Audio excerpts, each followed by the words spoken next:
सर्वेभ्यो नमो नमः। मम नाम धर्मेंद्र शर्मा, मूलतः मूलमाहुनागतः मंडी हिमाचल प्रदेशतः अस्मि अहम्। तो हम वैयाकरण सिद्धांत कौमुदी का अध्ययन कर रहे हैं, जिसमें हमने पूर्व की वीडियो में कुछ सूत्रों को देख लिया था।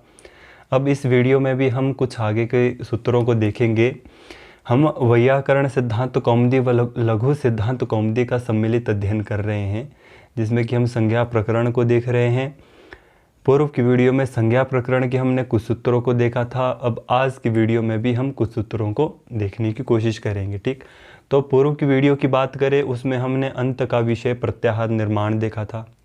हमने उधर देखा था प्रत्याहारों को अच प्रत्याहार, हल प्रत्याहार, अक प्रत्याहार, है ना। ऐसा कौन सा प्रत्याहार है जो 2 बार आता है ना। ऐसा मूल प्रत्याहार देखा था और स्वर प्रत्याहार देखा था, व्यंजन प्रत्याहार देखा था, है ना। हर एक संध्यक्षर वर्ण देखे थे हमने।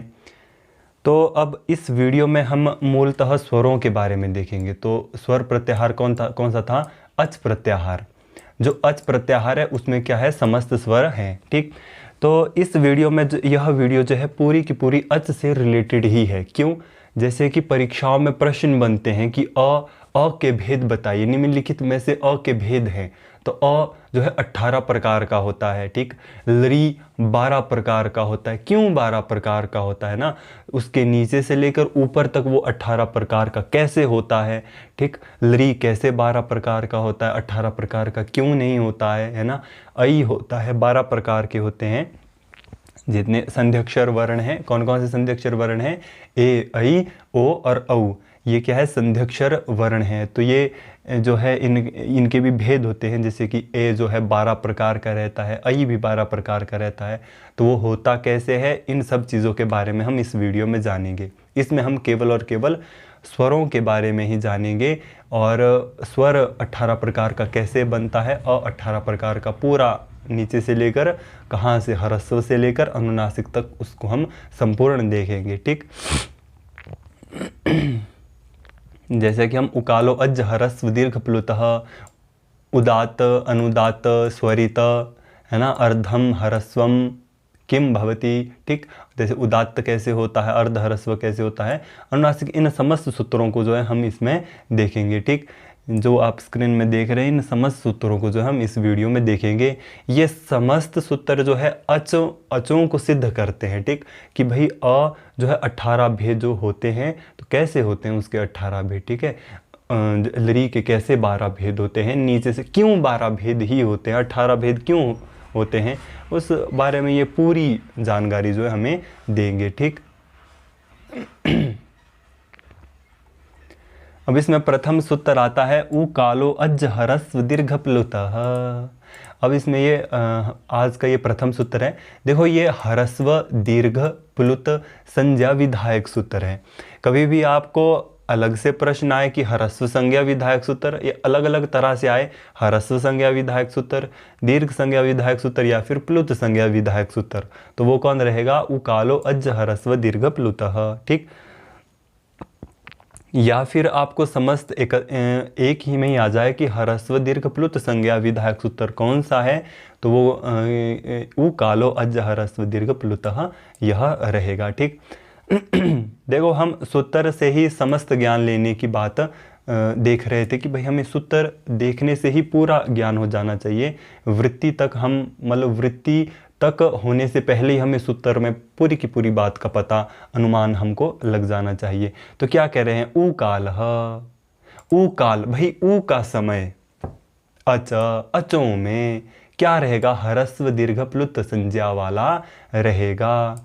उ काल एक संकेत है स्वरों को बताने के लिए, अचों को बताने के लिए उ काल एक संकेत कर रहा है। हमने उधर देखा था, द्वितीय वीडियो में हमने देखा था कि जब महर्षि ने जो है अष्टाध्यायी की रचना की, तो उस समय जो उन्होंने क्या किया, क्या किया, भाषिक संकेतों का संग्रहण किया समझाने के लिए। ठीक, तो ये उ काल क्या है? एक संकेत है आपको विषय प्रवेश करवाने के लिए अचों में। ठीक, अब जो ये ऊ काल है, ऊ काल के कारण, उस समय के कारण जो ऊ में लग रहा है भाई, उसके कारण क्या हो रहा है, अच, जो अच हैं वो ह्रस्व दीर्घ प्लुतः, ह्रस्व दीर्घ प्लुतः इन 3 प्रकार के हो जाएंगे। अब हम क्या देखेंगे, वृत्ति इसकी देखेंगे, वृत्ति से इसको और भी डीप समझने की कोशिश करेंगे। क्या कहते हैं, ऊश्च ऊश्च ऊश्च वह वाम काल इव कालो यस्य सो अचक्रमात् ह्रस्व दीर्घ प्लुत संज्ञः स्यात्। क्या कह रहे हैं कि वाम काल, कि भाई काल, वाम कौन सा, ये कह रहे हैं जो हमने ऊपर देखा, कौन सा, ऊश्च ऊश्च ऊश्च। देखो जितना भी जो मूल प्रत्याहार है, मूल प्रत्याहार अ, ई, उ, री और लरी, ये 5 क्या है, मूल स्वर हैं, ठीक है ना। जो मूल स्वर प्रत्याहार, कौन सा हमने देखा था, हमने अक प्रत्याहार देखा था ना, जिसमें क्या है, मूल स्वर प्रत्याहार जो है, ठीक, उसमें कौन कौन से स्वर है, अ, ई, उ, री और लरी, ये 5 क्या है, मूल प्रत्याहार है। तो ये जो मूल प्रत्याहार है ये भिन्न भिन्न हो जाते हैं। भिन्न भिन्न क्यों होते हैं, ऊश्च नहीं, ऊश्च ऊश्च ऊश्च ऊ कालः, ऊ काल के कारण। भाई जो भिन्न भिन्न समय लग रहा है, देखो जो ये ऊ है ना, ई, इसका दीर्घतम रूप ही तो ऊ है, और उसमें यदि एक और ह्रस्व ऊ मिल जाए तो प्लुत स्वर में बन जाता है।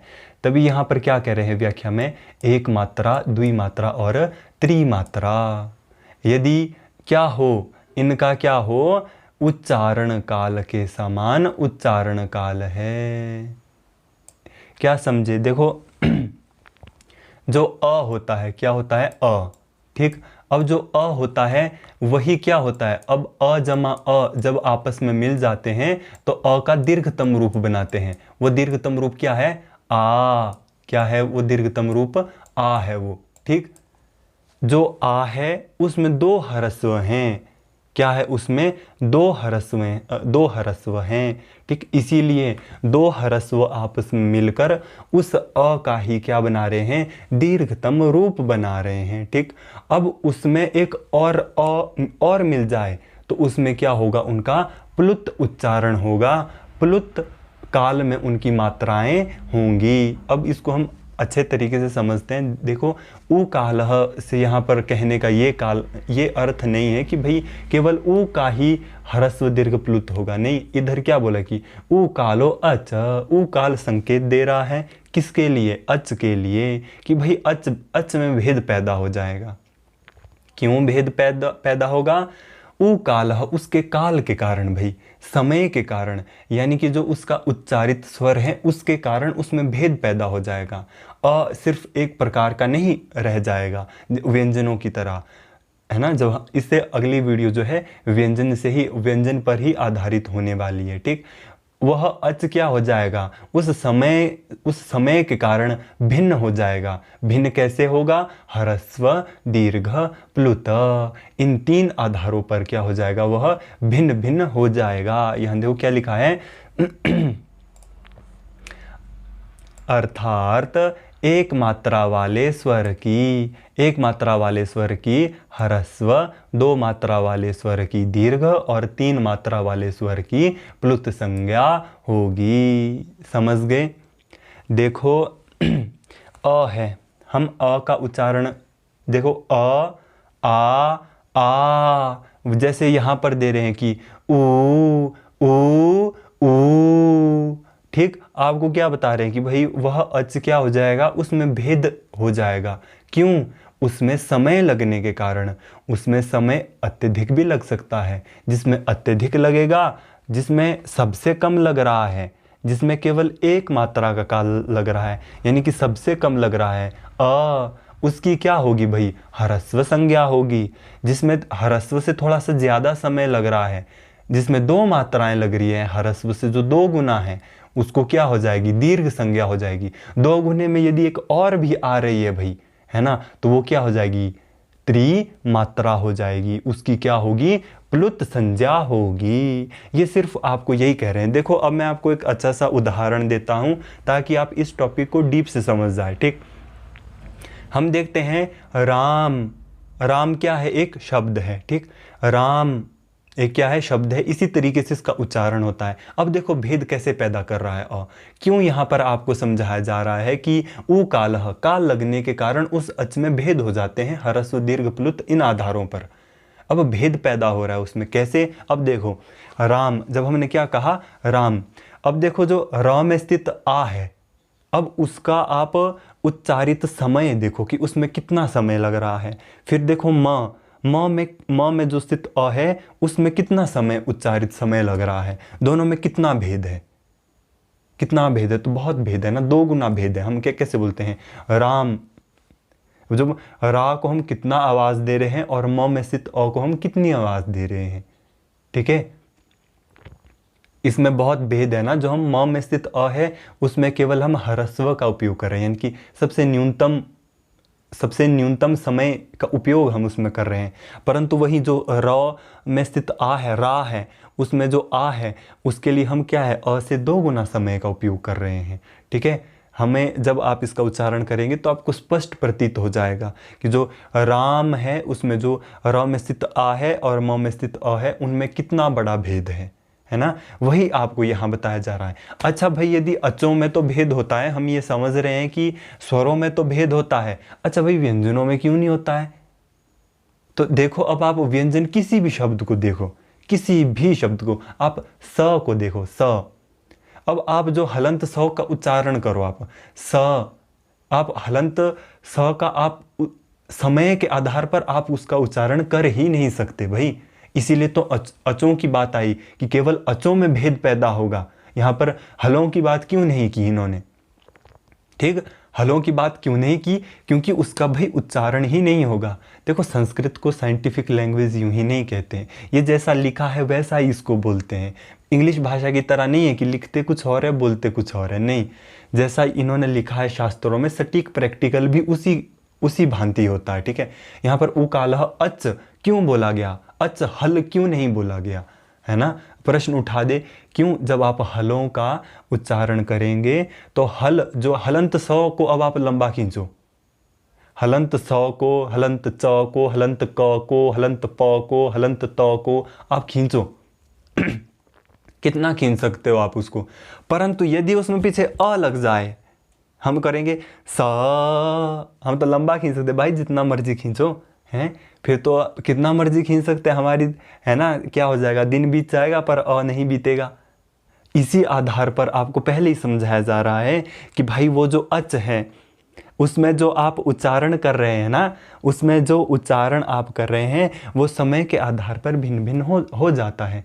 इसीलिए उसमें नियम बनाया गया। अब ऐसा नहीं है कि कोई राम बोल रहा है, वो कह रहा है कि राम, फिर म ना जाने कब बोल रहा है ना। ठीक, तो इसीलिए उसमें नियम बनाया गया कि जो अच होगा वो केवल 3 प्रकार का होगा। भाई सब देख लो ध्यान से, फिर बाद में नहीं बोलना कि भैया ऐसा क्यों किया।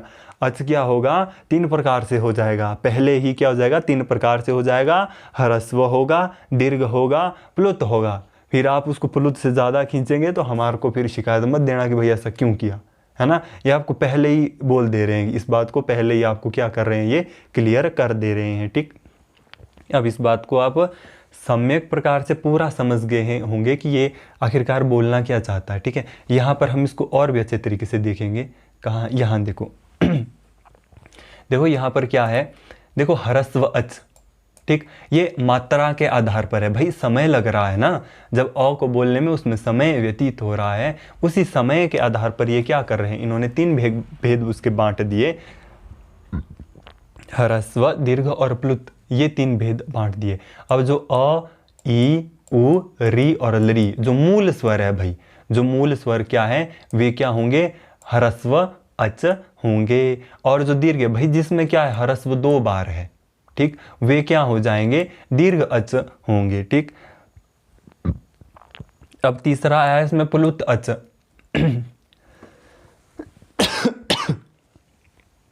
अब इसमें प्लुत अच आया, तो प्लुत अच की जो है हमेशा एक खासियत है कि इसके पीछे ये नंबर 3 जो संख्या है इसका निशान हमेशा रहता है, ठीक है। मुख्यतः यह वेदों का विषय रहता है, पर छंदों में भी इसका बहुत महत्व रहता है ना। छंदों में जब आप छंदों का गान करेंगे तो ह्रस्व दीर्घ प्लुत इनका बहुत महत्व रहता है ना। और वेदों में इस टॉपिक का सबसे ज़्यादा महत्व रहता है। जब आप वेदों में उच्चारण होता है, उच्चारण आप करेंगे तो इस टॉपिक का बहुत ज़्यादा महत्व उधर रहता है कि आप ह्रस्व अच का वहाँ पर कैसे उच्चारण करेंगे, प्लुत का कैसे उच्चारण करेंगे, ठीक है। कौन सा आप उदात्त में कहेंगे, कौन सा अनुदात्त में कहेंगे, कौन सा स्वरित में कहेंगे, बहुत उधर इस बारे में डीप रहता है ना। उधर हम देखेंगे भी, याज्ञवल्क्य के शिक्षा नामक ग्रंथ पढ़ेंगे, उसमें हम देखेंगे इन सब चीज़ों के बारे में, हम उधर जानने की कोशिश करेंगे, है ना। तो क्या है, सूत्रस्थ ऊ काल का अर्थ है ऊ काल और ऊ काल, है ना। तो ऊ काल क्या है, एक मात्रा है, ऊ काल क्या है, द्विमात्रिक है, और जो ऊ काल है वो क्या है, त्रिमात्रिक है, ठीक है। अच्छा भाई, ये मात्रा क्या होती है ना। मात्रा कितनी जैसी होनी चाहिए, प्रश्न उठा दे कोई, है ना। तो कितनी जैसी होनी चाहिए मात्रा, एक आंख के झपकने के बराबर।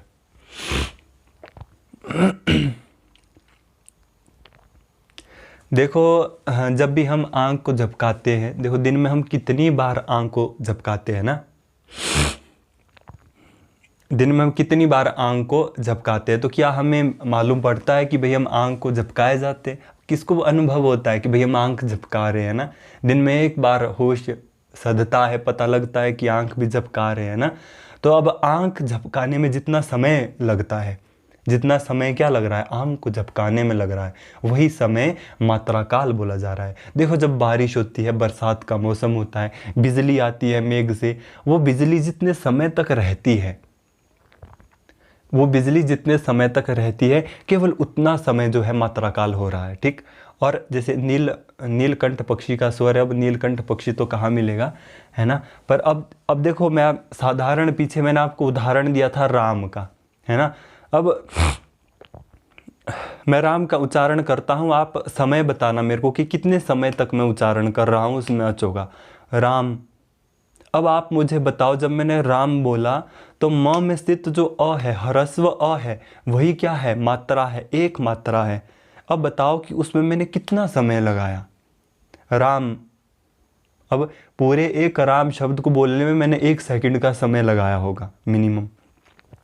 अब 1 सेकंड का समय मैंने लगाया होगा उसमें, अब म भी मैंने बोला, म में अ भी बोला, तो उस अ को बोलने में मैंने कितना समय लगाया भाई, कितनी मात्रा लगाई मैंने, वही एक मात्रा है, ठीक। यहाँ से आप टॉपिक को बिल्कुल क्लियर समझ गए होंगे कि जो राम में स्थित, म में स्थित जब हमने अ बोला, राम जब म में स्थित अ बोला, केवल वह एक मात्रा काल है, ठीक है। आंख को झपकाना, अब इससे भी थोड़ा सा कन्फ्यूज़न पैदा होता है, बिजली का चमकना, इससे भी कन्फ्यूज़न पैदा हो सकता है। जब मैंने कहा कि राम, अब म में अ बताओ, अब कितने सेकंड तक मैंने, उससे तो सेकंड से भी कम उच्चारण किया मैंने, कितना कम उच्चारण किया उसमें म में स्थित अ को, वही एक मात्रा है। अब जो मैंने रा में स्थित आ का उच्चारण किया, वो क्या है, दीर्घ, उसमें 2 मात्रा है भाई। अब 2 मात्रा में एक और जुड़ जाएगी, त्रिमात्रिक हो जाएगा यदि, तो मैं कैसे बोलूँगा, राम, थोड़ा सा खींच के बोलूँगा, प्लुत में बोलूँगा, राम। जैसे हम कहते हैं ना कि हे राम, दुख आता है तो क्या कहते हैं कि हे प्रभु, बड़ा लंबा खींचते हैं ना, ऊ को लंबा खींच देंगे, अ को लंबा खींच देंगे, ना, री को लंबा खींच देंगे। वो जो लंबा खींच रहे हैं हम, उसी को ही क्या कहते हैं, प्लुत कहते हैं। कि भाई हम क्या कर रहे हैं, उस अच को कितना समय पर हम उसको ले रहे हैं, या फिर उसमें कितनी मात्रा, हमारी मात्रा उसमें कितनी है, किसकी मात्रा, समय की मात्रा भाई, कितनी वो ग्रहण कर रहा है वो अच। उस आधार पर उस अच में नियम बनाया गया कि अच 3 प्रकार का होता है भाई, ह्रस्व होता है, दीर्घ होता है, प्लुत होता है, ठीक। ये आपको सबसे पहले समझाया जा रहा है। सबसे पहले केवल आपको इसी बात को क्लियर किया जा रहा है कि वो जो अच आप बोल रहे हैं उसको कितना लंबा तक आप बोलें, है ना, उसके लिए नियम बनाया जा रहा है।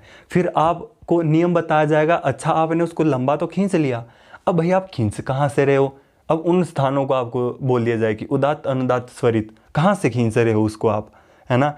तो उसको एक स्पेसिफिक संज्ञा दे दी कि वहाँ से खींच रहे हो तो भाई उसकी वो संज्ञा जान लो, वहाँ से खींच रहे हो तो उसकी वो संज्ञा जान लो, है ना। फिर उसके बाद वो कह रहे हैं कि वही जो है फिर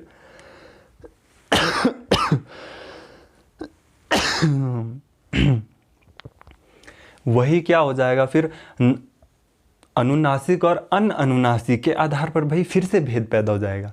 भाई कई तो नाक से भी बोलते होंगे, बोल देंगे, क्या बोलेंगे, री, नाक से बोल देंगे, है ना। फिर क्या करोगे, नियम बनाना पड़ा, मुख नासिका वचनो अनुनासिका, भाई मुख और नासिका का प्रयोग करेंगे तो भेद पैदा हो जाएगा फिर से, है ना। तो अब हम अचों को नासिका से भी प्रयोग जो है हो सकता है ना, परंतु समस्त व्यंजनों में ऐसा नहीं होता है। समस्त व्यंजनों में कुछ ही ऐसे व्यंजन है जिनको कि नासिका से प्रयोग किया जाता है, परंतु अचों में सब में हो सकता है। हम कह सकते कि अ, ई, ऊ, री, लरी, कौन रोकेगा भाई हमको, हम तो बोल सकते हैं, है ना। अब हम बोल सकते हैं तो भाई बनाइए नियम। तो क्या नियम बनाएगा उसके लिए, मुख नासिका वचनो अनुनासिक, कि भाई अगर कोई ऐसे महानुभाव आ जाएंगे, है ना, कि मुख और नासिका का दोनों का प्रयोग करने लग जाएंगे तो क्या होगा, तो क्या होगा उसमें, मुख नासिका वचनो अनुनासिक, वो अनुनासिक वर्ण हो जाएंगे भी।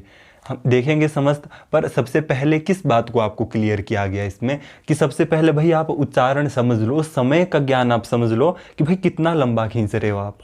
उस लंबे खींचने के आधार पर उसमें भेद है ना, उसमें भेद किए गए, ह्रस्व दीर्घ प्लुत, इन आधारों पर उसमें भेद पैदा किए गए सबसे पहले।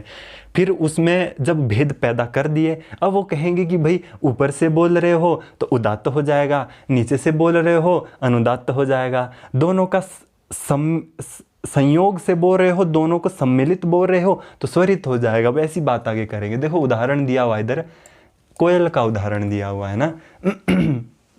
तो देखो कोयल हर जगह होती है, मैक्सिमम हर जगह कोयल होती है। देखो मैक्सिमम टाइम हम उसकी क्या करते हैं, नकल भी करते हैं, बहुत ज़्यादा गांव में तो बहुत नकल करते हैं। जब छोटे छोटे होते हैं तो कोयल की नकल करते हैं। तो कोयल कैसे बोलती है, सबसे पहले बहुत ही ह्रस्व स्वर में वो प्रयोग करती है, अपनी ध्वनि निकालती है ना, कू, इस तरीके से बोलती है, ठीक, छोटी सी ध्वनि सबसे पहले निकालती है। अच्छा उसके बाद थोड़ी सी दीर्घ, उसके बाद थोड़ा सा दीर्घ रूप आ जाता है, कू, उसके बाद और ज़्यादा प्लुत स्वर में वो चली जाती है। देखना कभी कोयल बोलेगी उसको सुनना, आप ह्रस्व दीर्घ प्लुत को कभी भूलोगे ही नहीं, है ना। तब फिर क्या करती, अंत में बहुत तीखे, बहुत ज़ोर से ऊंचे स्वर में बोलती कि कू, है ना। तब हम तो क्या है, कोयल के साथ क्या है, थोड़े थोड़े कौवे भी है, तो हमारी उतनी आवाज़ नहीं आएगी अच्छी, है ना। पर जब आप कोयल को सुनोगे या, है ना, किसी भी क्या बालिका की आवाज़ सुनेंगे तो अच्छी आएगी, है ना, कोयल की। तो ऐसे कहते हैं कि कू कू कू, है ना, इस तरीके से कोयल बोलती है। वह ह्रस्व दीर्घ प्लुत तीनों का बड़ा ही स्पष्ट उच्चारण करती है, ठीक है, स्पष्ट प्रतीत होता है उससे उच्चारण। देखो अब वही बात आ गई, क्या सबसे पहले आपको समय को बताया गया कि भाई कितना समय लगेगा, है ना। अब उसी समय को क्या बोल रहे कि सब प्रत्येकम, भाई वो भाई साहब जो आपने अभी पढ़ा पीछे वाला, है ना, वो ह्रस्व दीर्घ वाला पढ़ा, वो क्या है, प्रत्येकम, भाई प्रत्येक जो आपने भेद पढ़े ह्रस्व दीर्घ प्लुत, उसके आधार पर क्या, उदात्तम उदात्तादि भेदेन त्रिधा। भाई अब वो उदात्तादि भेद से 3 प्रकार का हो जाता है ना। वो जो अभी आपने देखा है ना, उसको क्या हो जाता है, वही प्रत्येक क्या हो जाते हैं, उदात्त अनुदात्त और स्वरित, इन प्रकार से 3 प्रकार का भाई वो हो जाता है, ठीक है। 3 प्रकार के भेद उसके हो जाते हैं। अब कैसे होते हैं, इससे पहले हम क्या देखते हैं, थोड़े से प्रश्नों को देख लेते हैं। ह्रस्व दीर्घ प्लुत संज्ञा विधायक सूत्र कौन रहेगा, उकालो अज ह्रस्व दीर्घ प्लुतः। देखो मात्रा के आधार पर हमने पढ़ा, एक मात्रा, द्वि मात्रा, त्रिमात्रा, 3 प्रकार की मात्राएं देखी। तो कितने प्रकार के होंगे, तो 3 ही प्रकार के होंगे। कौन कौन से होंगे, ह्रस्व दीर्घ प्लुतः। देखो अवर्ण, देखो ध्यान से देख लो।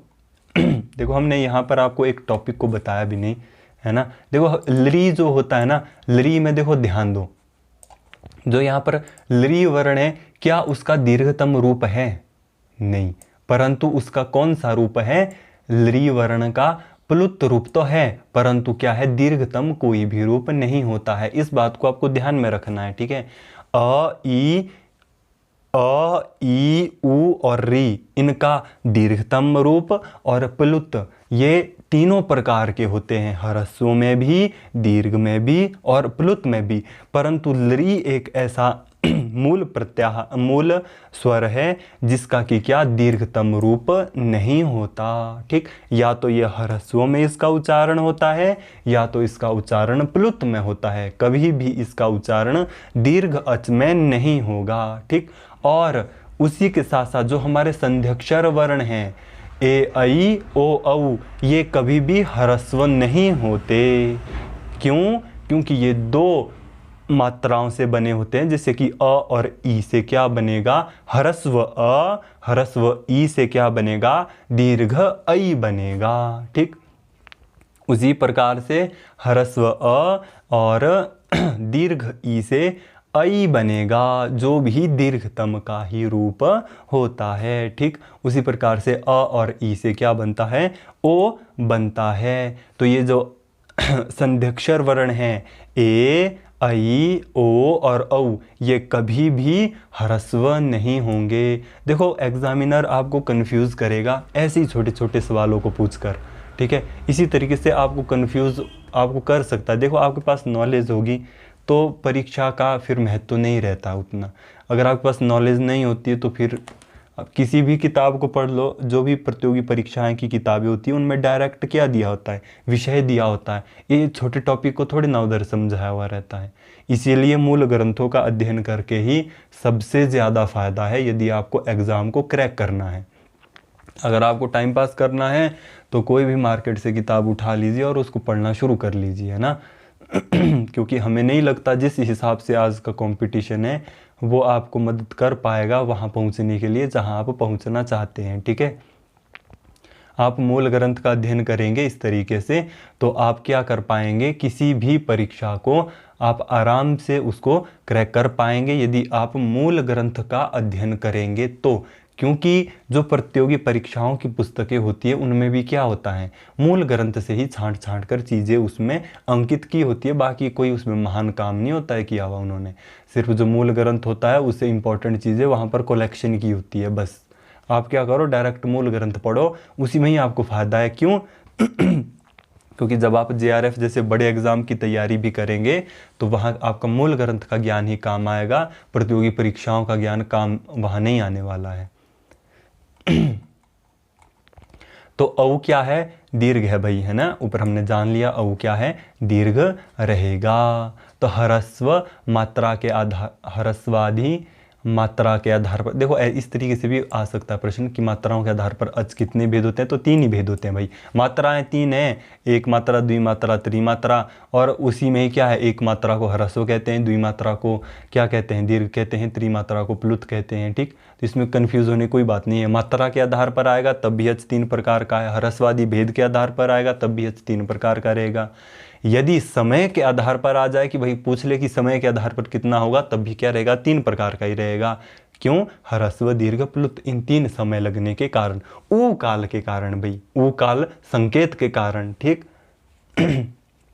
अब क्या है अच की मात्रा, अच की कितनी मात्रा होगी वही विषय है, 3 मात्राएं होंगी। ठीक, ह्रस्व में कितनी मात्रा होती है, तो 1 मात्रा काल उसमें होता है। ठीक है, कितनी मात्रा उसकी उसमें होती है, ह्रस्व में केवल 1 मात्रा होती है, दीर्घ में 2 मात्राएं होती है, प्लुत में 3 मात्राएं होती है। ठीक, अब हमने जो ऊपर देखा था कि सब प्रत्येकम उदात्तादि भेदेन त्रिधा, कि वो भाई साहब जो हमने अभी देखा वो क्या होगा, अब उदात्तादि भेद से भाई फिर से 3 प्रकार का हो जाएगा। अच्छा कैसे, देखो जब हम अ का उच्चारण करेंगे तो देखो जो स्वर होते हैं उनका उच्चारण हम नीचे से भी कर सकते हैं, कंठ से नीचे, कंठ के नीचे से भी उसका हम मतलब भीतर से थोड़ा सा उसका उच्चारण हम कर सकते हैं, थोड़ा सा ऊपर से भी उसका उच्चारण कर सकते हैं ना, और मिक्सअप टाइप में भी उसका उच्चारण हो सकता है। इसीलिए तो वो स्वर है भाई, भिन्न है, वही तो समस्त व्यंजनों को बनाते हैं आगे जाके, है ना। ठीक है, व्यंजन क्या होता है, हलंत अक्षर होता है कोई भी, उसको पूर्ण कौन करता है, स्वर ही करता है, स्वर ही उसमें क्या ले आता है, प्राण ले आता है। ठीक है, वो क्या करता है उसमें प्राण भरता है, ताकि हम उसको फिर क्या होगा सटीक अर्थ देना शुरू कर देता है ना। यदि उसमें स्वर ही नहीं रहेगा तो क्या अर्थ होगा, कोई भी अर्थ वो नहीं देता है ना। तो इसीलिए क्या बोल रहे हैं कि सबसे पहले आपने क्या जाना, उसमें समय जाना भाई, छोटा बोला उसको जाना, बड़ा बोला उसको जाना, ज़्यादा समय लगा उसको जाना, छोटा समय लगा उसको जाना। अच्छा भाई, अब वो समय लग कहाँ से रहा है? समय कहीं ना कहीं से तो लग रहा है भाई, गले से लग रहा है, कंठ से लग रहा है, तालू से लग रहा है, कहाँ से लग रहा है? मूर्धा से लग रहा है, हैं? अब उस बात को आपको क्लियर किया जा रहा है। सबसे पहले आपको समय बताया गया कि भीतर से जब श्वास उठा, प्राण वायु उठी। देखो परीक्षा में प्रश्न आ जाए कि भाई जब हम वर्णों को का उच्चारण करते हैं तो उसमें वायु भीतर से कौन सी वायु आती है? तो प्राण वायु का प्रयोग होता है, ठीक है। जब भी हम बोलते हैं उस बोलने में किसका प्रयोग होता है? प्राण वायु का प्रयोग होता है। जो शिक्षा ग्रंथ हम देखेंगे उसमें हम इसको जानेंगे। उधर आता है विषय कि जब पेट उधर है ना, मन से उधर से जब प्राण वायु ऊपर उठती है तो वो सखंड भागों में टकराती है, फिर बाहर निकलती है ना। बड़ा टॉपिक आता है वहाँ पर, छेड़ता है। उसको भी हम देखेंगे शिक्षा ग्रंथ में, जो हमने सिलेबस में देखी थी, है ना। उस ग्रंथ को जब हम देखेंगे उधर पूरा विषय जाता है कि कैसे भीतर से लेकर बाहर तक वो ध्वनि जा कर के जो है पूरी एक वर्ण तैयार होता है, भीतर से लेकर बाहर तक। तो इस बात को आप स्मरण रखना कि जब हम वर्णों का उच्चारण, शब्दों का उच्चारण करते हैं तो उनमें भीतर से आने वाली जो वायु होती है उस वायु को क्या कहते हैं? प्राण वायु कहते हैं ना। प्राण वायु का प्रयोग हम करते हैं। इसलिए जो सबसे ज़्यादा बोलते हैं वो क्या होते हैं? सबसे कमज़ोर होते हैं, ठीक है। क्योंकि बहुत एनर्जी क्या लग जाती है उनकी, बहुत एनर्जी उनकी बोलने में ही खर्च हो जाती है। और ऐसे व्यक्ति क्या होते हैं? थोड़े से कमज़ोर होते हैं, ठीक है। या फिर मानसिक रूप से थोड़े से ग्रस्त रहते हैं हमेशा, जो बहुत ज़्यादा बोलते हैं। तो क्या होते हैं कि क्या कहते हैं? अब भाई, अब वही बात आपने सबसे पहले समय को बोला, अब उच्चैरुदात्तः, कि भाई अब आप ऊंचे बोल रहे हो, उसको थोड़ा सा ऊपर से बोल रहे हैं। क्या? स्थानेषु, जितने भी ये उच्चारण स्थान है, स्थानेषु ऊर्ध्वभागे, स्थानेषु ऊर्ध्वभागे निष्पन्नो अजुदात्त संजय स्यात्। भाई जो उच्चारण स्थान है, ठीक, उच्चारण स्थान है, उनके ऊपर के भाग से यदि आप उस अच को निष्पन्न कर रहे हैं, निकाल रहे हैं, तो उसकी कौन सी संज्ञा इन्होंने बता दी? उसकी उदात्त संज्ञा बता दी इन्होंने। क्या बताई? उसकी उदात्त संज्ञा बताई। अब आप उच्चारण करिए, आये आये आये। अब आप आ का उच्चारण कीजिए और ए वर्ण का उच्चारण कीजिए। आ ए, क्या हो रहा है? थोड़ा सा कंठ ऊपर, कंठ से थोड़ा सा ऊपर की जगह से कुछ ध्वनि आ रही है ना। प्रेशर पड़ रहा है। उस प्रेशर, जो वो प्रेशर पड़ रहा है भीतर, उसको महसूस करने की कोशिश करें। आये आये, कंठ से थोड़ा सा ऊपर की ओर जो है क्या है, हमारा कंठ खींच रहा है, उसको यहाँ पर आपको उदात्त कहा गया कि भाई वो जो खिंचावट है, वो निष्पन्न जहाँ से हो रहा है, उस अवस्था की क्या होगी? उसकी आप उदात्त संज्ञा जानिए। उदात्त यानी कि थोड़ा सा ऊंचा है वो, ठीक। और वहीं अब इसको बोला जा रहा है, वहीं क्या बोला जा रहा है? निच्चैरनुदात्तः, कि भाई जो नीचे से आप बोल रहे हैं, कि भाई कौन से जो उच्चारण स्थान है, स्थानेषु अधोभागे, भाई जो नीचे बोल रहे, जो कंठ है उसके थोड़ा सा नीचे से, कंठ और कंठ से थोड़ा सा नीचे से भाग जहाँ से प्रयोग हो रहा है, वह जो निष्पन्नो अच उदात्त संज्ञः स्यात्, वो जो निष्पन्न हो रहा है अच, उसकी क्या होगी? अनुदात्त संज्ञः स्यात्। वो भाई अनुदात्त संज्ञा वाला होगा। क्यों? अधोभागे, निचले भाग के कारण, उत्पन्न होने के कारण, निचले भाग से उत्पन्न होने के कारण वो क्या हो रहा है? अनुदात्त होगा, ठीक। कौन? अच स्वर, ठीक। यही बात आपको बोली जा रही है। सबसे पहले आपको समय को बताया गया कि भाई इतना समय लग रहा है ऐसा होगा, उतना समय लग रहा है वैसा होगा। भाई कहाँ से लग रहा है? कंठ के ऊपर जैसे से लग रहा है तो भाई वो उदात्त वाला होगा, और कंठ से थोड़ा सा नीचे से लग रहा है अनुदात्त वाला होगा। बस सिंपल साधारण सी बात आपको बताई जा रही है, ठीक। सबसे पूर्व जो है क्या है?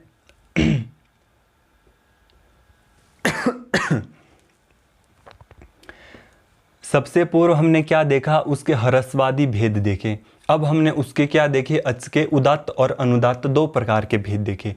अब इसमें तीसरा स्वरित भेद उत्पन्न हो जाता है कि भाई अगर आप नीचे से भी अगर आप ऐसा कुछ बोल रहे हो, ऐसा जो है स्वर बोल रहे हो जिसमें कि उदात्त भी है और अनुदात्त भी है, ठीक, उदात्त भी है और अनुदात्त भी है, तो वो कैसा हो जाएगा भाई, समाहारः स्वरितः। यदि समाहार होगा भाई, दोनों में मिक्सअप होगा, यदि मिक्स होगा, उदात्त भी होगा और अनुदात्त भी होगा, दोनों आपको लग रहे हैं, तो उसकी स्वरित संज्ञा बता दी।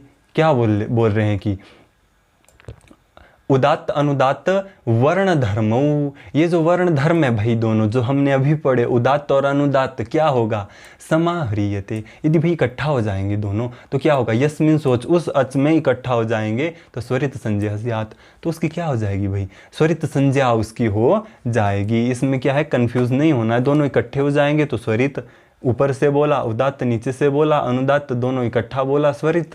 साधारण और सिंपल। क्या कह रहे हैं कि उदात्त और अनुदात्त दो वर्ण धर्म एकत्र हो जाए, उसकी क्या होती है, स्वरित संज्ञा होती है। ठीक, यहाँ पर छोटे छोटे टॉपिक छूट गए। क्या कहते हैं कि जो विशेष है इसमें देखो, जब हम कहते हैं कि आ, देखो स्पष्ट उच्चारण करते हैं, ऐसा तो नहीं है कि भाई कोई भी जैसे कि भाई ह्रस्व उदात्त नहीं होता है। अब इधर उदाहरण दिए गए हैं, कौन कौन से उदाहरण दिए गए हैं, आ और आई। ठीक, ये दो उदाहरण दिए गए हैं। ठीक, अब जब ये उदाहरण दिए गए तो इसका क्या मतलब होता है कि भाई ह्रस्व उदात्त नहीं होता क्या, भाई ह्रस्व उदात्त भी होता है। क्या होता है, ह्रस्व उदात्त भी होता है। फिर इसमें हमने क्या पढ़े, सब प्रत्येक भेदेन, भाई वो प्रत्येक भेद से क्या होगा, वो ह्रस्वादि भेदेन, वह सह प्रत्येक ह्रस्वादि भेदेन त्रिधा, वह क्या हो जाएगा, प्रत्येक भेद से, यानी कि ह्रस्व उदात्त, ह्रस्व अनुदात्त, ह्रस्व स्वरित। ठीक, दीर्घ उदात्त, दीर्घ अनुदात्त, दीर्घ स्वरित, प्लुत उदात्त, प्लुत अनुदात्त, प्लुत स्वरित। इस प्रकार से वही अच कितने प्रकार का हो गया, 3 गुना 3 9 प्रकार का अच हो गया। ठीक, पहले हमने उसमें ध्वनि, उसमें समय के आधार पर उसको जाना, अब लगने के आधार पर जाना कि कहाँ लग रहा है भाई भीतर, कहाँ, जहाँ से लग रहा है ऊंचा लग रहा है उदात्त, नीचा लग रहा है अनुदात्त, दोनों मिक्सअप लग रहा है तो स्वरित। वही अच है, 9 प्रकार का यहाँ तक हो जाएगा। आगे हम जानेंगे कैसे हुआ, परंतु पहले यदि आपको स्पष्ट उदात्त को जानना है तो उसके लिए 2 वर्ण हैं, आ और ऐ। ये 2 वर्ण हैं। कैसे, जब आप आ और ऐ का उच्चारण करेंगे, ए का उच्चारण करेंगे, इसका सटीक उच्चारण कीजिए। देखो आ ऐ, इसका उच्चारण करो। इसमें जो है कंठ के जो थोड़ा सा ऊपर का भाग है उसमें थोड़ी सी खिंचावट महसूस हो रही है। ठीक, उसी तरीके से यदि आपको क्या है अनुदात्त को जाना है तब इसका उच्चारण कीजिए। अगर आपको अनुमान नहीं लग रहा है तो लंबा खींचिए। देखो कितना अंदर तक ध्वनि जा रही है इसकी, जो ये भीतर तक ये जा रहा, कंठ से जो नीचे में जो यत्न लग रहा है उसको आपको कह रहे हैं कि भाई जो नीचे का यत्न है, जो नीचे के भाग से ये निष्पन्न होना है उस वर्ण का, उसकी क्या होगी, अनुदात्त संज्ञा होगी। वो जो आ, उसके ऊपर वाले का जो खिंचावट है वो यत्न है, उसकी क्या होगी, उदात्त संज्ञा होगी। और जो नीचे की खिंचावट है उसकी क्या होगी, अनुदात्त संज्ञा होगी। ठीक है, ऊपर की उदात्त, नीचे की अनुदात्त। ठीक, अच्छा दोनों मिक्सअप हो रहे हैं, दोनों क्या हो रहे हैं, यदि मिक्सअप हो रहे हैं, ऐसी स्थिति हो रही है जिसमें कि दोनों क्या हो रहे हैं, मिक्सअप हो रहे हैं, उस अवस्था में क्या होगा, उसकी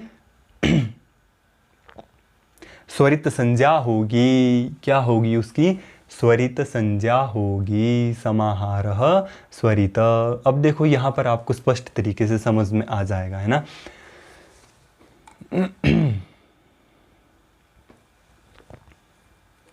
अब देखो आपको स्वरित समझना है तो आप प्लुत में उच्चारण कीजिए। प्लुत में आप अ का उच्चारण कीजिए, आ। देखो जब आप आ को बहुत लंबी देर तक खींचोगे तो आपको इसका अनुभव होना शुरू हो जाएगा कि आ, इसमें भीतर से भी आ रही है आवाज़, ऊपर से भी आवाज़ आ रही है। देखो यहाँ पर 2 उदाहरण भी है जो परीक्षा की दृष्टि से बहुत महत्वपूर्ण रहते हैं। ठीक है, अगर आपको उदात्त का उदाहरण आएगा, ठीक है, तो उदात्त का उदाहरण आये है। उधर प्रश्न आ सकता है कि आये उदाहरण है, निम्नलिखित में से उदाहरण है, उधर आएगा आपको उदात्त अनुदात्त स्वरित, है ना, उपरोक्त में से कोई नहीं, है ना। इस प्रकार से कोई भी प्रश्न आपको आ सकता है। तो जो आये है वो किसका उदाहरण है? उदात्त का उदाहरण रहेगा। और जो कौन सा उदाहरण है? अरवांग। अरवांग, जो अरवांग है वो किसका उदाहरण रहेगा? अनुदात्त का उदाहरण रहेगा। अगर आपको स्पेसिफिक समझना है तो अ वर्ण जो है स्पष्ट उच्चारण करता है अनुदात्त का, और आ और ऐ वर्ण किसका उच्चारण करते हैं? उदात्त का स्पष्ट उच्चारण करते हैं। ये केवल बोध के लिए है ना। परीक्षा में इसके आने की संभावना भी है, पर आपको बोध भी होना चाहिए, क्योंकि लघु सिद्धांत कौमुदी में ये विषय दिया गया है ना। ये विशेष वाला लघु सिद्धांत कौमुदी में आप देखेंगे तो ये विषय उधर दिया गया है। अब क्या कहते हैं कि भाई ह्रस्व, हाँ हमने क्या बोला कि सब प्रत्येकादि भेदेन, वो क्या होगा? प्रत्येक भेद से क्या होगा भाई? क्रमशः उदात्त अनुदात्त और स्वरित इन प्रकार से वो हो जाएगा। तभी क्या आता है कि ह्रस्व उदात्त, ह्रस्व अनुदात्त, ह्रस्व स्वरित, दीर्घ उदात्त, दीर्घ अनुदात्त, दीर्घ स्वरित, प्लुत उदात्त, प्लुत अनुदात्त, प्लुत स्वरित, है ना। इस प्रकार से क्या हो जाएगा? वो फिर से उसमें भेद पैदा। देखो अच वही है, आप अ का उच्चारण कर रहे हैं, उसमें आप ह्रस्व ध्वनि का प्रयोग कर रहे हैं, ह्रस्व समय का, ह्रस्व मात्रा का प्रयोग कर रहे हैं। अच्छा, प्रयोग कर कहाँ से रहे हैं? भीतर से, उच्चारण स्थान से। उदात्त का यतन लगा रहे हैं। कौन सा यतन लगा रहे हैं आप? उसका जो हमारे उच्चारण स्थान है, उदात्त यतन लगा रहे हैं। अच्छा, अब उदात्त यतन लगा रहे हैं आप ह्रस्व में, तो एक भेद हो गया, ह्रस्व उदात्त। अच्छा, अगर आप ह्रस्व का ही प्रयोग कर रहे हैं परंतु उसमें अनुदात्त कर रहे हैं, और परंतु उसको अनुदात्त भीतर में अनुदात्त यतन उसमें लगा रहे हैं, तो भाई वो ह्रस्व अनुदात्त हो जाएगा। ठीक। अच्छा, अगर उसमें आप उदात्त और अनुदात्त उस ह्रस्व में दोनों का प्रयोग कर रहे हैं तो वो ह्रस्व स्वरित हो जाएगा। उसी तरीके से दीर्घ में भी, उसी तरीके से प्लुत में भी। ठीक। आप उसमें कौन सा यतन लगा रहे हैं? वही स्वर है, ह्रस्व दीर्घ प्लुत, वही स्वर है। और वही स्वर क्या हो जाएगा? उदात्त अनुदात्त स्वरित से फिर 9 प्रकार का भेद हो जाते हैं। उसमें कितने भेद होते हैं? 9 प्रकार का। वही अ हो जाता है। ठीक। अ के कितने भेद हो गए? 9 भेद हो गए। ठीक। अ, ई, उ और री के कितने भेद हो गए? 9 भेद हो गए। क्यों? अ का ह्रस्व रूप भी होता है, दीर्घ रूप भी होता है, प्लुत रूप भी होता है। वही अ है, 3 भेद उस अ के ही हो रहे हैं। अ को जब हमने ह्रस्व में बोला तो अ एक भेद हुआ। जब हमने उस आ को हमने 2 आ को इकट्ठा करके, 2 अ को इकट्ठा करके आ बना लिया तो वह दीर्घ में चला गया। उसमें एक आ और जोड़ दिया हमने तो वो प्लुत में चला गया। ठीक। तो अब ऐसा नहीं है कि भाई जो आ है वो तो ह्रस्व नहीं होता, तो भाई अ कैसे 9 प्रकार का हो गया, है ना। तो इस तरीके का प्रश्न जो है सम्यक नहीं है। अब आप देखोगे कि हमने अ तो भाई ह्रस्व देखा, हमने तो उसको दीर्घ देखा नहीं, उसको हमने प्लुत देखा नहीं। उधर हमने देखा है ना, ऊपर यहाँ पर हमने देखा, क्या देखा हमने? इधर देखा हमने अ देखा। अब भाई अ का तो हमने दीर्घ रूप, अ तो दीर्घ में नहीं है, प्लुत में नहीं है। अरे भाई जो दीर्घतम रूप है वो अ का ही है, मूल इसमें अ ही है ना।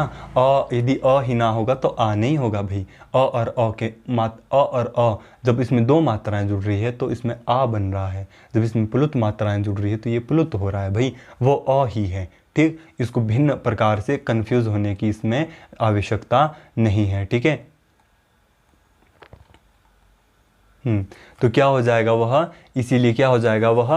ह्रस्वादि भेद से कितने प्रकार का? 3 प्रकार का। फिर दीर्घादि भेद, उदात्तादि भेद से भी वो 3 प्रकार का होगा। और कि इस तरीके से वह अच कितने प्रकार का हो जाता है? 9 प्रकार का हो जाता है। क्रमशः कितने प्रकार का हो जाता है? इस प्रकार प्रत्येक अच वर्ण 9 प्रकार का हो जाता है। ठीक है।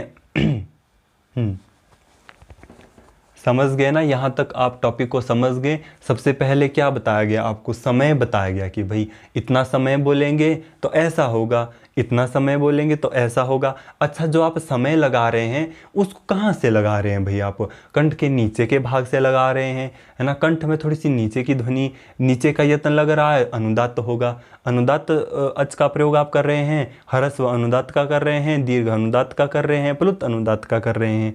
उसमें कहाँ से आप यत्न लगा रहे हैं कंठ में? ऊपर से, नीचे से, या फिर दोनों से?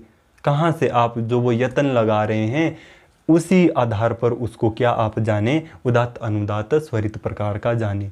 सबसे पहले समय को क्लियर किया, समय कहाँ से लग रहा है, कंठ में, मुख में, उससे जो है उस बात को आपको क्लियर किया गया। ठीक है, वही अच है, उसमें क्लियरेंस आ रही है, बस उसको आपको डीप तरीके से समझाया जा रहा है। जो आपने समय खाया, कहाँ से खाया, मुख में कहाँ से ये निकला, ये दो प्रकार से हमने इसको जाना।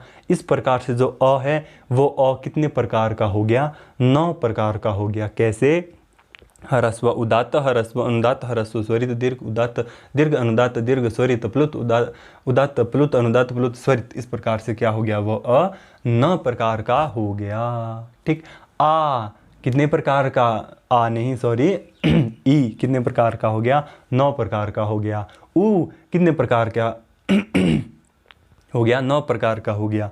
और री कितने प्रकार का हो गया, 9 प्रकार का। परंतु लरी कितने प्रकार का हुआ भाई, दीर्घतम रूप नहीं हुआ तो 6 प्रकार का हुआ। अभी ये दीर्घ उसमें आप जोड़िए ही नहीं, क्योंकि यदि उसका दीर्घ रूप बनता ही नहीं, आप उसका दीर्घ उच्चारण कर ही नहीं सकते, तो लरी उदात्त कैसे होगा, दीर्घ उदात्त वो कैसे होगा, दीर्घ अनुदात्त कैसे होगा, दीर्घ स्वरित वो होगा कैसे, यदि उसका दीर्घतम रूप ही नहीं होता। भाई लरी का उच्चारण ही दीर्घ में नहीं होता है। ठीक, ये नियम है, वो प्रैक्टिकली भी नहीं होता है। ठीक, जब वेदों का अध्ययन होता है वहाँ पर लरी शब्द बहुत महत्व रखता है ना।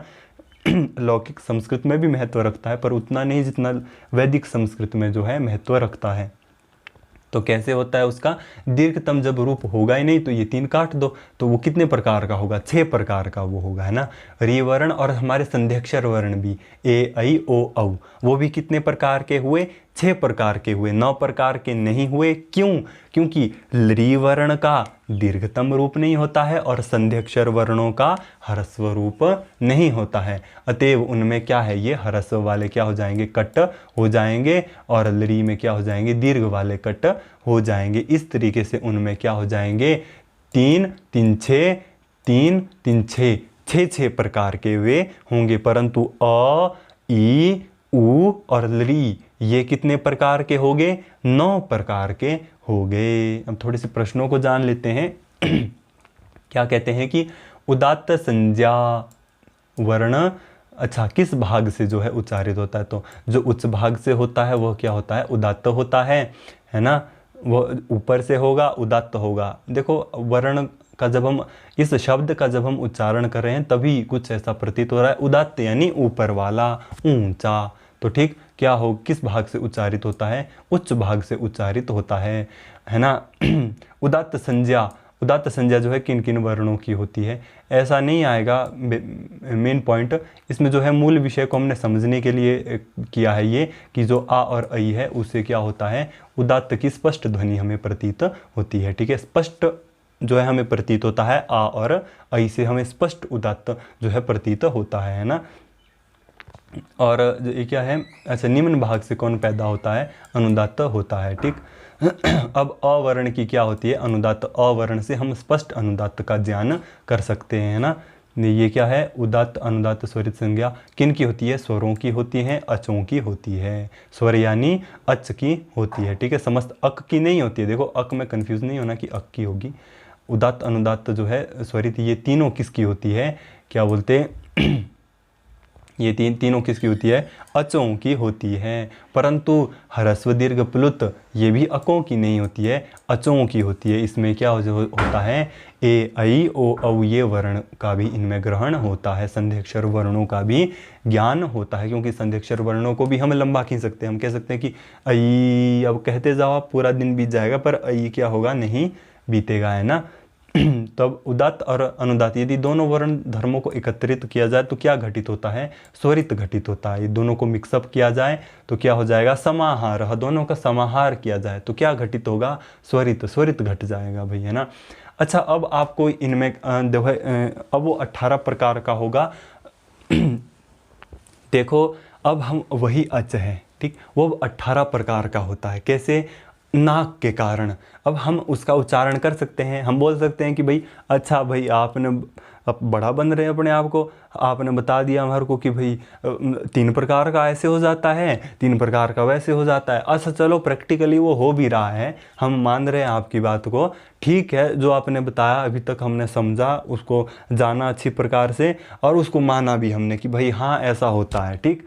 अब अच्छा हम बोल देंगे कि ई ऊ ली, क्या करेंगे भैया, हमने तो नाक से बोल दिया है, तो आप क्या करेंगे अब। तो उसी के लिए नियम बनाया गया मुख नासिका वचना अनुनासिका। क्या बोला कि भाई साहब रुक जाओ, अभी शांति करो थोड़ी सी, आपको बता रहे हैं आगे। उससे पहले इधर एक सूत्र आ जाता है कि भाई जो स्वरित है, स्वरित में हमने क्या देखा, स्वरित में हमने देखा कि उसमें उदात्त भी है और अनुदात्त भी है। प्रश्न उठता है कि उसमें कितना जैसा उदात्त का ज्ञान करना चाहिए, कितना जैसा उसमें अनुदात्त का ज्ञान करना चाहिए, है ना। ये प्रश्न उठता है, इसी आधार पर जो है ये प्रश्न बना जाएगा। तो षष्ठी विभक्ति एक वचन, षष्ठी विभक्ति एक वचन, उसका किसका, जब हमने क्या देखा, जब हमने जो है सूत्रों के अर्थ को देखा, ठीक। जब हमने सूत्रों के प्रकार देखे, ठीक है ना।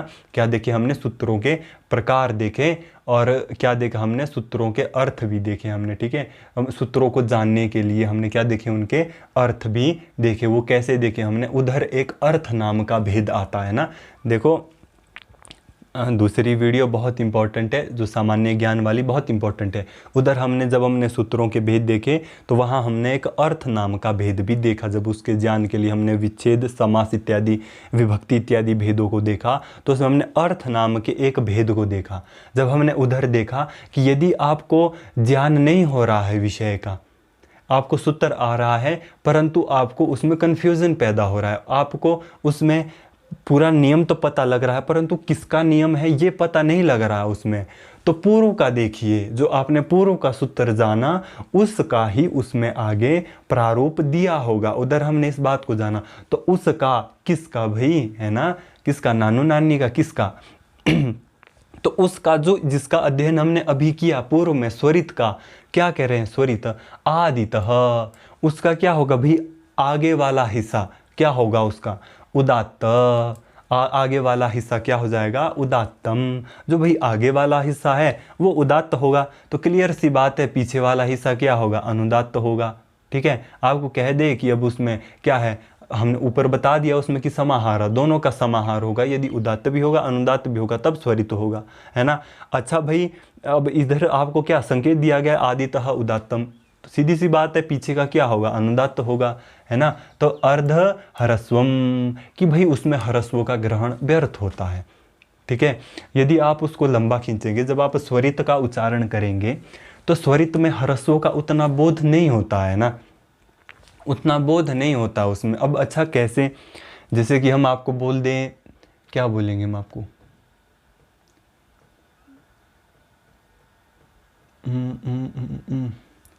हम आपको कह, चलो राम ही देख लेते हैं ना, हमें सिर्फ विषय प्रवेश होना चाहिए, हम राम देखते हैं आपको राम, जब हम कहेंगे राम, हे राम, अब आप बताइए कि इसमें जो राम में स्थित आ रहेगा, ये हम मौ को भी लंबा खींचेंगे, हम कहेंगे रामा, ठीक। हम क्या कहेंगे, रामा। हम इसमें उदात्त और अनुदात्त दोनों, यदि हम इसमें स्वरित का प्रयोग कर रहे हैं तो आप हमें ये घटित बताइए कि इसमें ह्रस्व अ का प्रयोग कब जैसी स्थिति में हुआ, उसके आप सेकंड बताइए हमने कि कहाँ जैसे हमने इसका प्रयोग किया।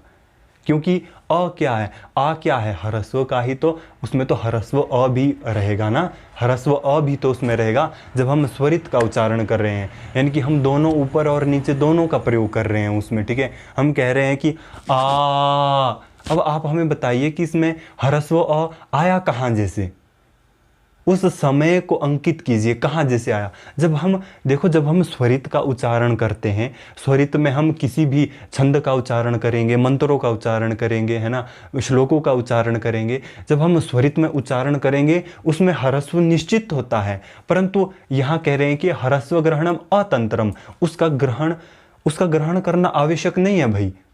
क्या क्या कह रहे हैं अर्थ में किस उत्तर में ह्रस्व शब्द का ग्रहण करना व्यर्थ है। क्यों ये बात कह रहे हैं? क्योंकि जब हम स्वरित शब्दों का उच्चारण करते हैं, स्वरित अचों का उच्चारण करते हैं, उस समय क्या होता है कि जो ह्रस्व जो ध्वनि रहेगी, वो मात्रा, वो समय रहेगा, वो उच्चारित समय रहेगा, उसका इतना अनुमान लगाना अत्यंत कठिन होता है भाई। उसमें ह्रस्व का ज्ञान उसमें अत्यंत कठिन होता है, बल्कि उसमें दीर्घ और प्लुत का ज्ञान थोड़ा सरलतम हो सकता है। हम उसमें आराम से जब उसको उच्चारित करेंगे तो उसमें दीर्घ और प्लुत कब कब घटित हुआ इसको तो हम देख सकते हैं, परंतु ह्रस्व कब जैसे घटित हुआ इसका अनुमान करना मानव के लिए क्या है? अत्यंत कठिन है, क्योंकि उसका प्रारूप अत्यंत लघुतम होता है। इसीलिए क्या किया गया? वो होता तो होता है, परंतु उसका ग्रहणम अतंत्रम, उसका ग्रहणम क्या है? करना व्यर्थ है। व्यर्थ क्यों है? क्योंकि उसका उतना सटीक बोध हमें नहीं हो पाता है उस अवस्था में जब हम उसका उच्चारण, जब हम उस स्वरित का उच्चारण करते हैं, उच्चारण की उस अवस्था में होते हैं, तब हमें क्या होता है? उसमें ह्रस्व का ग्रहणम, उतना ह्रस्व का क्या होता है? ग्रहणम अतंत्रम, हम उसका जो ग्रहण कर रहे हैं उसका व्यर्थ हो जाता है। क्यों? क्योंकि वो हमें सटीक सुनाई नहीं देता है, सटीक दिखाई नहीं पड़ता उसमें, है ना, इसी कारण से। परंतु इसका ये अर्थ नहीं हुआ कि उसमें ह्रस्व नहीं है भाई। हमने उधर पहले ही देख लिया था कि भाई ह्रस्व स्वरित, ह्रस्व उदात्त, ह्रस्व अनुदात्त, ह्रस्व स्वरित। तो भाई क्यों बोला ह्रस्व ग्रहणम अतंत्रम? क्यों? क्योंकि उसमें क्या होता है? ह्रस्व का ज्ञान करना अत्यंत कठिन होता है। ठीक है, उसमें ह्रस्व स्थिति कब घटित हुई इसका अनुमान करना कठिन हो जाता है। इसलिए कहा कि ह्रस्व ग्रहणम अतंत्रम, भाई ह्रस्व का ग्रहण व्यर्थ है। क्यों? सुनाई दिखाई तो पड़ता नहीं, है ना। सुनाई और दिखाई तो पड़ता नहीं हो, तो फिर क्यों उसको खींचना बिना मतलब से, है ना। तो क्या होता है, जब बहुत सारे दोस्त होते हैं ना, तो एक ऐसा दोस्त हो जाता है जो बातचीत नहीं करता ज़्यादा, उसको क्या कहते हैं? तो ग्रहणम, तो क्या कहते हैं कि ग्रहणम अतंत्रम, उसका ग्रहण क्या हो जाता है? फिर व्यर्थ हो जाता है ना। तो उसी प्रकार से आगे क्या कह रहे हैं कि भाई स्वरित, उसका आदित क्या? अर्धम उदात्तम बोध्यम, उसका आधे को क्या करो आप? उसमें उदात्त का बोध करो उसमें, है ना। उत्तरार्धम तू शेष, उसको जो है, जो उत्तरार्ध बोल रहा है वो शेष बचने के कारण उसको क्या हो जाएगा? उसका अनुदात्त हो जाएगा। जैसे यहाँ पर बोला कि आदितः उदात्तम, भाई आदित्य यदि उदात्त होगा तो शेष जो बचा वो क्या होगा? फिर अनुदात्त होगा। क्यों? समाहारः स्वरितः, उदात्त और अनुदात्त के संयोग से ही समाहार बनता है। ऐसा तो नहीं है कि कोई तीसरी बात होती, तब तो कन्फ्यूजन हो जाता इधर। इसलिए क्या बोला है ना, आदितः उदात्तम से ही संपूर्ण बात स्पष्ट होगी कि अंत वाला क्या होगा? अनुदात्त रहेगा। ह्रस्व अर्धम ह्रस्वम, ठीक है, ह्रस्व ग्रहणम अतंत्रम, ह्रस्व का जो ग्रहण होगा वो क्या हो जाएगा? उसमें व्यर्थ हो जाएगा। देखो अर्थ में एक बार देखते हैं, तो स्वरित का जो प्रारंभ का होगा वो उसे उदात्त जानना चाहिए, और अर्ध का शेष बचने के कारण अनुदात्त हमें जानना चाहिए। ठीक है।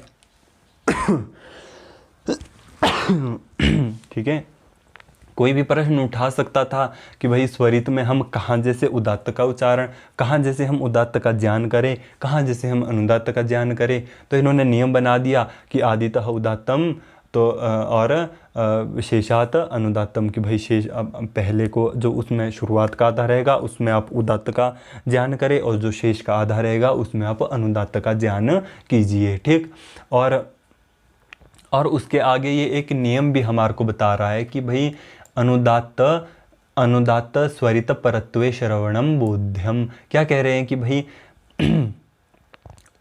उदात्त तथा स्वरित के परे रहने पर जो है अनुदात्त का श्रवण स्पष्ट होता है।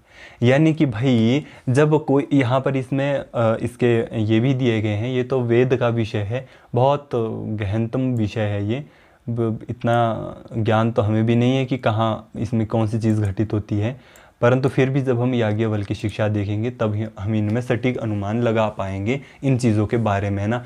जब इसमें कहते हैं कि क्व वो अश्वाहा, ठीक है, अब जब इसमें वेदों का सटीक उच्चारण होगा, वेदों के नियमों के आधार पर, जब इसमें क्या इसमें बोला गया है कि देखो अब शब्द होते हैं, शब्दों में उदात्त भी हो सकता है, स्वरित भी हो सकता है, ये वेद का विषय है। इस बात को आपने इस तरीके से ध्यान में रखना है, ठीक है, क्योंकि हमें तो परीक्षाओं की दृष्टि भी देखनी है ना, ठीक है।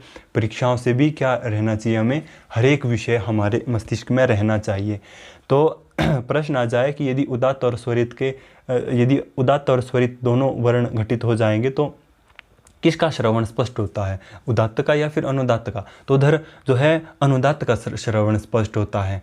ठीक, किसका होता है उधर फिर उदात्त का स्पष्ट उच्चारण नहीं होता है उधर फिर वर्ण का उच्चारण जब होगा तो वह अनुदात्त स्वर में होगा, उदात्त स्वर में उसका श्रवण का बोध नहीं होता है। फिर उस अवस्था में जब हम मंत्रों का गान करेंगे, ठीक है ना, वेद मंत्रों का जब गान करेंगे, यदि देखो वेद मंत्र में कोई शब्द है, ठीक, उसमें जो पहले का शब्द में जो स्वर है, वर्ण में स्वर है, उसमें क्या है, उदात्त है, उसको ऊंचा उठाना है, और दूसरा क्या हो जाएगा, स्वरित आ जाएगा। यानी कि उदात्त और अनुदात्त दोनों का प्रयोग करके हमें मंत्र में उस वर्ण को उठाना और गिराना है। ठीक, तो उसमें जो यदि उदात्त घटित हो जाएगा पूर्व में, उसके बाद स्वरित घटित होगा, तो उसके वाला जो अगले वाला अच रहेगा वो हमेशा अनुदात्त में रहेगा। ठीक है, उसे उदात्त में घटित करना क्या हो जाता है, कठिन हो जाता है। जब वेद मंत्रों का गान करते हैं तो जब उदात्त के बाद सीधा ही स्वरित आ जाता है तो अगला वर्ण क्या हो जाता है, सीधा ही अनुदात्त हो जाता है। ठीक, अगले वर्ण का उच्चारण क्या होता है, हमेशा अनुदात्त ही होता है। ठीक है, इसीलिए कहा गया कि यदि जो है क्या हो जाए, उदात्त घटित हो जाए, उदात्त के बाद जो है स्वरित घटित हो जाए, परे रहते यदि उदात्त के परे जो है स्वरित घटित हो जाए तो क्या हो जाएगा, अनुदात्त का श्रवण स्पष्ट होता है। देखो, यदि पहले हमने उदात्त को कहा, हमने ऊंचा उठाया, उसके बाद हमें ऊंचा और नीचा दोनों घटाना है, तो उस अवस्था में जो स्वरित का वो स्थिति रहेगी, उस स्वरित में जो है उदात्त का ज्ञान नहीं होता है, बल्कि अनुदात्त का ज्ञान उसमें स्पष्ट होता है। देखो, जब आप मंत्रों में जो है स्वरों को बहुत ऊंचा उठा रहे हैं, उसको उदात्त स्वर में उसको गा रहे हैं मंत्रों को, और उसके बाद आप उसको स्वरित में लेकर के आ रहे हैं, तो जब उस स्वरित की स्थिति रहेगी, है ना, ठीक है, जो स्वरित की जब स्थिति रहेगी तो उस स्थिति में जो है उदात्त, उस स्वरित में उदात्त का ज्ञान करना कठिन होता है। उसमें क्या हो जाता है, अनुदात्त श्रवणम स्पष्टम, उसमें क्या हो जाता है, अनुदात्त का ज्ञान स्पष्ट प्रतीत होता है, उदात्त का ज्ञान उसमें प्रतीत नहीं होता। ये एक बोध की दृष्टि से है कि जब उदात्त आ जाए, उदात्त के बाद स्वरित आ जाए, तो उस स्वरित में क्या होगा, उदात्त का, उसमें जो है अनुदात्त का ज्ञान ही स्पष्ट होता है, उदात्त का ज्ञान स्पष्ट नहीं होता है जब उदात्त के बाद स्वरित आता है। ठीक, इसके ये बहुत सारे जो है इधर क्या दिए गए हैं, उदाहरण दिए गए हैं। अब क्या कहते हैं कि अकार इधर स्वरित है ना, इसके उत्तर मतलब इसमें स्पष्ट करके हमने आपको इसको पूरा समझा दिया। यदि सबसे पहले क्या आएगा, उदात्त आएगा, उदात्त के बाद सीधा ही स्वरित आ जाएगा, तो उस स्वरित में जो है उस स्वरित को अनुदात्त में गाते हैं। क्यों? क्योंकि उसमें इतना, जब मंत्रों के गान की वो अवस्था होती है तो उसमें उदात्त का ज्ञान कठिन हो जाता है, अतएव उसको क्या हो जाते हैं वहाँ पर उदात्तम श्रवणम स्पष्टम, अनुदात्तम श्रवणम स्पष्टम, उसमें अनुदात्त का श्रवण क्या हो जाता है, स्पष्ट हो जाता है, उदात्त का श्रवण स्पष्ट नहीं होता है। क्यों? प्रश्न उठा सकते थे कि भाई जब भी हम उदात्त के बाद स्वरित का प्रयोग करते हैं, ठीक है, जब हम उसमें स्वरित का ज्ञान करते हैं तो उस अवस्था में क्या हो जाता है, हमें उदात्त तो दिखाई नहीं पड़ता उसमें, इसीलिए इधर पहले ही आपको बता दिया गया क्या कि भाई उदात्त परत्वे स्वरित, यदि भाई उदात्त के परे स्वरित घट जाए तो श्रवणम स्पष्टम, उसका श्रवण आप स्पष्ट कर दो। किसका? षष्ठी विभक्ति एक वचन जो हमने इससे पहले पढ़ा, अनुदात्तम, अनुदात्त का श्रवण जो है आप उसमें क्या कर लो, स्पष्ट कर लो। क्यों? यदि उदात्त के बाद सीधा ही स्वरित आ जाएगा तो क्या हो जाता है, स्वरित में उदात्त का श्रवण स्पष्ट नहीं होता, उसमें केवल और केवल अनुदात्त का ही श्रवण स्पष्ट होता है।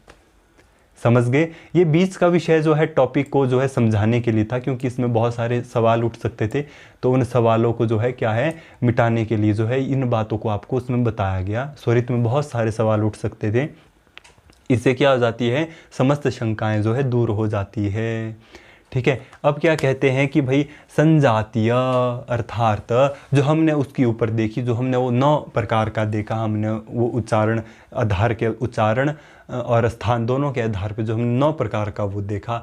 ठीक है, अब उसकी जो है क्या हो जाता है, अब वो एक प्रकार का और भी हो जाता है, स नव विधो अपि, भाई उसको आपने 9 प्रकार का तो जान लिया उस भाई साहब को, अब क्या होगा, प्रत्येकम, अब फिर से वह प्रत्येक क्या हो जाएगा भाई, अनुनासिक, अनुनासिका, अनुनासिक अन अनुनासिक सिकत्वाभ्याम द्विधा। अब भाई वही है, सप्रत्येकम ह्रस्व उदात्त अनुनासिक, ह्रस्व उदात्त अन अनुनासिक। इस प्रकार से वो क्या हो जाएगा, 2 प्रकार का हो जाएगा। 9 गुना 2 18। अब समझ में आया कि एक अ के 18 भेद कैसे हुए। हमने उसमें सबसे पहले मात्रा देखी, कहाँ से यतन लगा। अब नासिका के आधार पर हम कह सकते हैं अ, ई, ऊ, री। क्या करेंगे आप लोग, है ना, कुछ भी तो नहीं कर सकते हैं। इसलिए क्या कर दिया, नियम बना दिया गया, मुख नासिका वचनो अनुनासिकः। यदि भाई आप मुख के साथ नासिका का भी प्रयोग कर लिए ले रहे हैं तो भाई उसको अनुनासिक, उसको जो है क्या कर लो आप, उसमें अनुनासिक का ज्ञान आप कर लो। तो इसीलिए क्या होता है कि अच जो है कितने प्रकार का, परस्पर के जो है उसके कितने भेद रहते हैं, संजातीय के आधार पर कितने भेद रहते हैं, कालकृत, स्थानकृत और नासिकाकृत, ये 3 प्रकार का रहता है। ठीक है, कालकृत, स्थानकृत और नासिकाकृत जो है कितने प्रकार का रहता है, 3 प्रकार का रहता है। ठीक है, अब क्या आ जाते हैं, अनुनासिक संज्ञा विधायक सूत्र। आपको आ जाए अनुनासिक संज्ञा विधायक सूत्र कौन सा है, मुख नासिका वचनो अनुनासिकः। उदात्त संज्ञा विधायक सूत्र उच्चैरुदात्तः। ठीक, अनुदात्त संज्ञा विधायक सूत्र तो क्या आ जाता है, निच्चैरनुदात्तः। स्वरित संज्ञा विधायक सूत्र समाहारः स्वरितः। अनुनासिक संज्ञा विधायक सूत्र मुख नासिका वचनो अनुनासिकः। ठीक, मुख नासिका वचन। यदि आप ऐसा वचन बोले जिसमें मुख और नासिका दोनों का प्रयोग हो रहा है, अनुनासिक, तो भाई आप उसमें क्या करें, अनुनासिक को ग्रहण करें। ठीक है, आप जो क्या कर रहे हैं ई ऊ, है ना, ये बोल रहे हैं तो अपने को बड़ा मत बनिए। ठीक, क्या बोल रहे हैं कि इनको अनुनासिक, इनको पहले ज्ञान कीजिए आप। ठीक है, फिर बाद में देखिए क्या कीजिए आप, इनमें अनुनासिक का ज्ञान कीजिए। मुख सहित नासिक, नासिक ये उच्चार्यमाणो वर्णो अनुनासिक संज्ञा से। इसमें क्या है कि भाई अगर आप मुख का भी उच्चारण कर रहे हैं, मुख के साथ आप नाक को भी उसमें ले रहे हैं, तो क्या ऐसा वचन आप कह रहे हैं, तो उसमें किसका ज्ञान कीजिए आप, उसमें अनुनासिक संज्ञा का उसमें ज्ञान कीजिए। ठीक, तो इसी प्रकार क्या हो जाता है, हाँ, तो इसी प्रकार क्या हो जाता है, वह 18 प्रकार का हुआ। इस तरीके से, है ना, उदात्त, ह्रस्व उदात्त अन्न अनुनासिक। सबसे प्रथम में क्या जाएगा, ह्रस्व उदात्त अनुनासिक, ह्रस्व उदात्त अनुनासिक, ह्रस्व अनुदात्त अनुनासिक, ह्रस्व उदात्त अन अनुनासिक, ह्रस्व स्वरित अनुनासिक, ह्रस्व स्वरित अन अनुनासिक, दीर्घ उदात्त अनुनासिक, दीर्घ उदात्त अन अनुनासिक, दीर्घ अनुदात्त अनुनासिक, दीर्घ अनुदात्त अन अनुनासिक, दीर्घ स्वरित अनुनासिक, दीर्घ स्वरित अन अनुनासिक, प्लुत उदात्त अनुनासिक, प्लुत उदात्त अन अनुनासिक, प्लुत उदात्त अनुनासिक, प्लुत उदात्त अन अनुनासिक, प्लुत अनुदात्त अनुनासिक, प्लुत अनुदात्त अन अनुनासिक, प्लुत स्वरित अनुनासिक, प्लुत स्वरित अन अनुनासिक। तो क्या करें आप, इन 18 प्रकार से क्या करें उनको, इन 2 भेदों से आप उसको 18 प्रकार से जान ले। क्या आता है, स नव विधो अपि, कि भाई उस भाई साहब को अपने 9 प्रकार का तो जाना होगा, पर अगर आप उसमें नाक को भी ऐड कर रहे हैं तो 12 प्रकार, 2 प्रकार का उसको फिर से जानिए। एक जो नाक से बोल रहे हैं, एक दूसरा जो नाक से नहीं बोल रहे हैं। नाक से बोल रहे हैं तो क्या कर रहे हैं, अनुनासिक, नाक से नहीं बोल रहे हैं तो अन अनुनासिक। ठीक, सम्यक। इस प्रकार से क्या हुआ, वह अच जो है क्या हो जाएगा, 18 प्रकार का हो जाएगा। अतएव क्या हुआ, अ ई उ एषां वर्णानां प्रत्येकम अष्टदश भेदाः। क्या हो जाएगा, अष्टदश, भाई उनमें 18 प्रकार के भेद हो जाएंगे। इसलिए क्या होता है, अ ई उ और री, ये क्या हो जाएंगे, इनके क्या हो जाएंगे, क्रमशः 18 भेद होंगे। कैसे, वो हमने जान लिए। ठीक, लृ वर्ण, अब क्या हो जाएगा भाई, लृ वर्ण के कितने होंगे, केवल 12 ही भेद होंगे। क्यों, किसका उसमें अभाव होगा? दीर्घ अभावात, उसमें दीर्घ का क्या होता है भाई? अभाव होता है। अतएव क्या उसमें दीर्घ वाला बीच का कट हो गया, तो ये क्या हो जाएंगे? इसके 12 भेद हो जाएंगे। 6 × 6 बराबर है, इसके क्या हो जाएंगे? 12 भेद हो जाएंगे। इसी प्रकार से संधि अक्षर वर्ण भी जो हमारे हैं उनमें किसका ग्रहण नहीं होगा?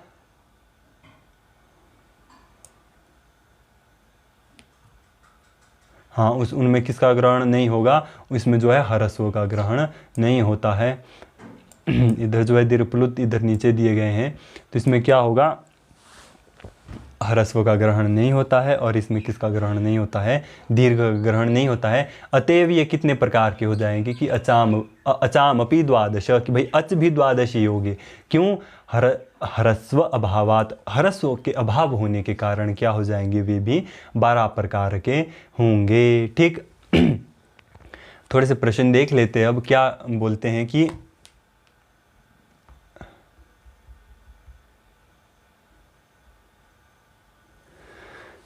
तो अब क्या कह रहे हैं, थोड़े से प्रश्न देख लेते हैं अब कि अवर्ण के कितने भेद होते हैं? 18।